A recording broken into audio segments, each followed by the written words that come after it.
Hello all. Episode 11, Day 6 of Most Expected Topics for Prelims 2020. 51. Infant mortality rate. You have to know the definition. Number of deaths of children under the age of 1 year per 1000 live births for a given year is called as infant mortality rate. That means 1000 live births. In that 1000 live births, within a year, how many children are getting died? That many number of children is called as infant mortality rate. In accordance to the UN Millennium Development Goals, we know that UN Millennium Development Goals is that which is put forward by the UNO, targeted by 2015, which started in 2000, which is called as Millennium Development Goals. The goal was to cut down child mortality rate by 2/3 from 1995 till 2015.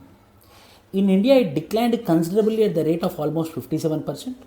The IMR came down from 80 infant deaths per 1000 live births in 1995 to 33 deaths per 1000 live births in 2017, according to SRS Bulletin 2019. IMR has two components. IMR infants dying within 1 year of birth and neonatal mortality rate. That means within 28 days, if the child, the newborn baby dies, that is called as neonatal mortality rate. It is defined as the number of deaths during the first 28 completed days of life per 1000 live births in a given year of period. Globally, according to the UNICEF, neonatal mortality rate was 18 deaths per 1000 live births in 2018, whereas in India, NMR was 23, neonatal mortality rate was 23 deaths per 1000 live births, approximately 7,000 newborn deaths every day was happening. The decline in NMR is at a very slow pace both globally and in India. It is almost 1/3 of the rate of decline of IMR.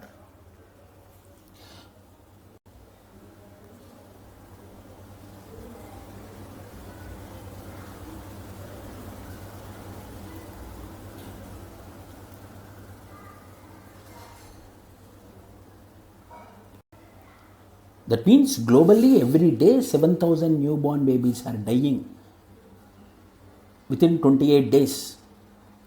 And this NMR death is very slow both globally and in India. It is almost 1/3 of the rate of decline in IMR. So we need to take stringent actions in order to contain this NMR as well as IMR. This IMR, NMR and U5MR you need to remember. Thank you. With the episode number 12, I will be meeting in the 10 o'clock.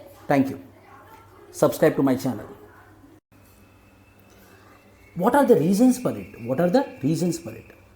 Abysmal doctor to patient ratio, absence of doctors in villages, in tribal areas. There is no proper doctor to patient ratio. There is a problem of understaffing in India. As recommended against 4 beds, there must be 1 nurse in the infant care unit. In JK Lawn, I am taking an example.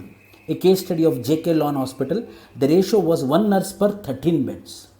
So in order to answer any question in your mains examination, we need to take one case study. Here I am taking the case study of JK Lawn Hospital, a popular hospital. Availability of life-saving equipments. We have low availability of life-saving equipments like ventilators.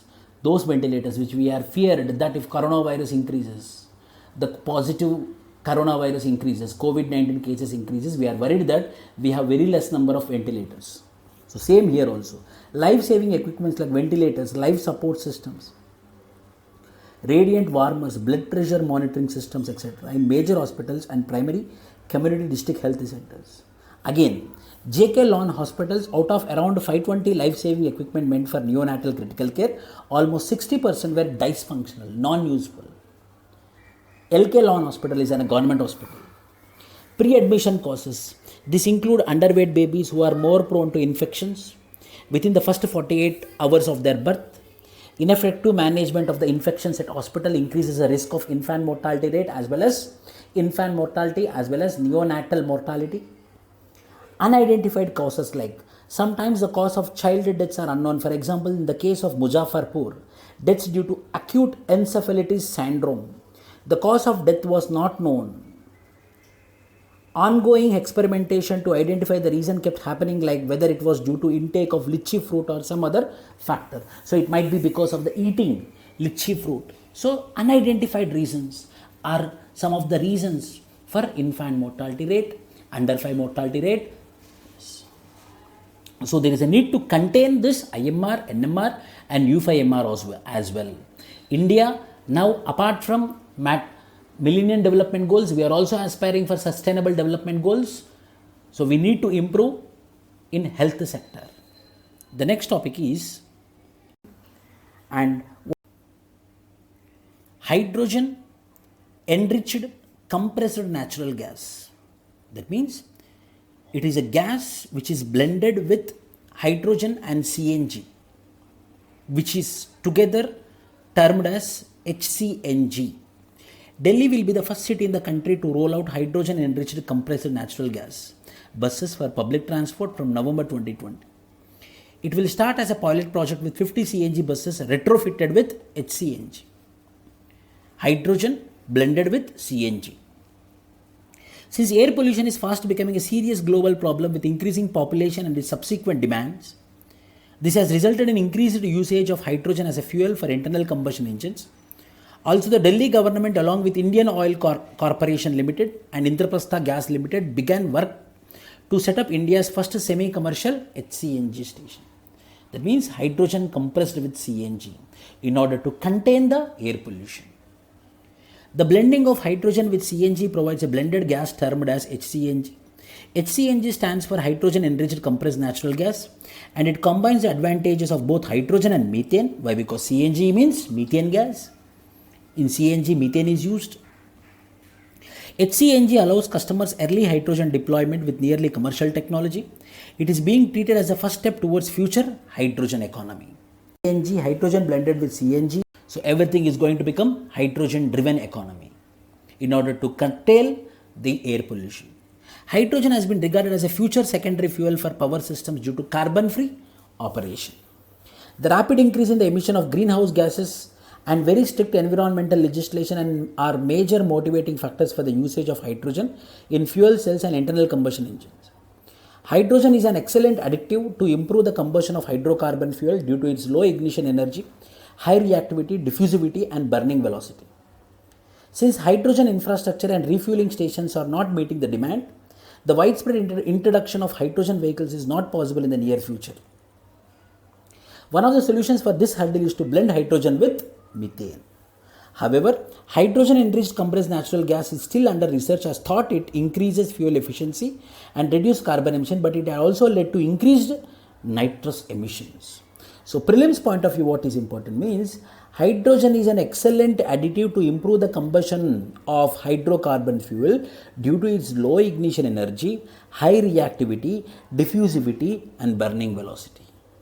These are the 4 reasons for using hydrogen. And what is this H? Biofuels. The Ministry of Petroleum and Natural Gas, Government of India has recently joined IEA Bioenergy TCP as its 25th member. So, Ministry of Petroleum and Natural Gas has recently joined International Energy Agency as its 25th member. The primary goal of Ministry of Petroleum and Natural Gas joining IEA Bioenergy TCP is to facilitate the market introduction of advanced biofuels with an aim to bring down emissions and reduce substantial crude oil imports. International Energy Agency's Technology Collaboration Program on Bioenergy, IEA Bioenergy TCP, is an international platform for cooperation among countries with the aim of improving cooperation and information exchange between countries that have national programs in bioenergy, research, development and deployment. International Energy Agency Bioenergy TCP works under the framework of International Energy Agency, to which India has association status since 2017. So now we are interconnecting with International Energy Agency for the sake of biofuels. So what is this biofuels? Prelims point of view. Any hydrocarbon fuel that is produced from an organic material or organic matter, living or once living material, in a short period of time, day, weeks or even months, is considered as biofuel. Biofuels may be solid, liquid or gaseous in nature. Solid wood, dried plant material, manure, liquid bioethanol, biodiesel, gases, biogas. This can be used to replace or can be used in addition to diesel, petrol or other fuels, other fossil fuels for transport, stationary, portable and other applications. Also, they can be used to generate heat and electricity. That means the next future is biofuel. We are going to increase the hydrocarbon fuels, which will be produced from organic matter. Some of the main reasons for shifting to biofuels are the rising prices of oil as well as carbon emissions and emissions of greenhouse gases from fossil fuels and the interest for obtaining fuel from agricultural crops for the benefit of the farmer. So, we can buy the molasses so that the farmer will be benefited and we can also produce biofuels. There are categories of biofuels: first generation biofuels, second generation biofuels, third generation biofuels, fourth generation biofuels. About this, I explained in episode number 3. You can go to the episode number 3 and you can watch about the biofuels. 3 or 4th, yes. And what are biofuels? 4 categories. Drone policy. The Director General of Civil Aviation has defined drones as an unmanned aircraft piloted from a remote pilot station. The remotely piloted aircraft is associated remote pilot station, command and control links and any other components forms a remotely piloted aircraft system, that is RPAS, remotely piloted aircraft systems. Also, as per the civil aviation requirements issued under the provisions of Rule 15A and Rule 133A of the Aircraft Rules 1937, this remotely piloted aircraft shall have a unique identification number, unmanned aircraft operator permit, and need to adhere to other operational requirements as well. So, 3 conditions should be there. One will be the unique identification number, number 2 will be the permit, and number 3 will be other operational requirements. All drones other than in the nano category shall apply to DGCA for import clearance, and based on that, Director General of Foreign Trade shall issue license for import of RPS. That means when we are buying remotely piloted aircraft systems, we need to get the permission from this Foreign Trade Department, Director General of Foreign Trade. So, this is the drone policy 2.0. Drone mechanism 0.0. So, there is a policy for drone. Why? Because now we are using drones everywhere, in marriages also, as well as now in the coronavirus also we are using the drones to see the public, if anybody are moving outside freely or if there is no social distancing. The drones are making the photographs. Airspace has been divided into different zones: red zone, flying not permitted; yellow zone, controlled airspace, permission required before flying; green zone, uncontrolled airspace, automatic permission. There are also specific regions around the country that have been marked as no drone zones. For example, cantonment areas, military areas, no drone zones. Drone Regulation 2.0. The government has announced that it will soon come up with the Drone Regulations 2.0. Key issues to be addressed there would be include certifications of sale and controlled operations of drone hardware and software, airspace management through automated operations linked into overall airspace, beyond visual line of sight operations, guidelines and contribution for establishing global standards. And what is drone policy or drone regulation? Article 35A. It's an old topic, but prelims point of view very, very important. Article 35A, you have to read with Article 370. On 5th of August 2019, the President of India promulgated Constitution application to Jammu and Kashmir Order 2019. The order effectively abrogates the special status which is given to Jammu and Kashmir under the provisions of Article 370, whereby the provisions of the Constitution which were applicable to other states were not applicable to Jammu and Kashmir. Now onwards, the provisions of the Constitution will also apply to the Jammu and Kashmir. The order come into force at once and shall supersede the Constitution application to Jammu and Kashmir Order 1954, which was been given at that time. A separate bill, the Jammu and Kashmir Reorganization Bill 2019, was introduced to bifurcate the state into 2 separate union territories. One is Union Territory of Jammu and Kashmir with legislature and Union Territory of Ladakh with legislature. Apart from that, Jammu and Kashmir Reservation Second Amendment Bill 2019 was also introduced to extend the reservation for economically weaker sections in educational institutions and government jobs in Jammu and Kashmir. Is important. The features of Article 370. which is present in part 21 of the Indian Constitution, which comprise of temporary, transitional, special provisions with respect to various states of India, forms the basis of special status of Jammu and Kashmir, provides for separate constitution of Jammu and Kashmir, limits the Union Parliament's power to make laws for Jammu and Kashmir to those subjects mentioned in the instrument of accession. What are those? Defense, foreign affairs and communication, and others as and when declared by the presidential orders with the congruence of the government of India.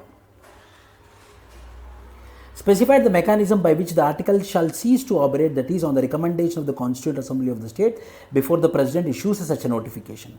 However, this provision has been amended by the Constitution application to Jammu and Kashmir Order 2019. So, prelims point of view 370, what are the provisions which are there in Article 370 and what is Article 335